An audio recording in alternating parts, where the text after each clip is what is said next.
আর নবী বলে দিয়েছেন যাদের স্বামী দেশের বাহিরে থাকে অথবা বাড়ি থাকে বউ, স্বামী থাকে অন্য জেলায়, ওই নারীদেরকে নবী উপদেশ দিয়েছে তোমরা সুন্দর পোশাক পরো না, ভালো করে সাজগোজ করিও না, কারণ অন্য কোন পুরুষের নজর তোমার দিকে পড়তে পারে। বন্ধু, নারীদের যত সাজগোজ যত সৌন্দর্য সবকিছু স্বামীর জন্য, অন্য কোন পুরুষকে দেখাতে পারবে না। নারীরা হলো গোপনীয় জিনিস। কি জিনিস? গোপনীয় জিনিস। তারা থাকবে পর্দার ভিতরে, ঘর থেকে বের হলেও পর্দা নিয়ে বের হবে। যখন মহিলারা পর্দার বাহিরে চলে আসে গো, আমার নবী বলেছেন শয়তান তখন তাদেরকে দেখে উকি ঝুঁকি দেয়।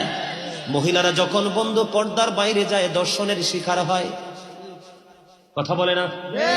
আজকে পৃথিবীর ইতিহাসে তথা বাংলাদেশের ইতিহাসে দেখেন, একটা ইতিহাস দেখাতে পারবেন না একটা পর্দাশীল নারীর জীবনে কোনো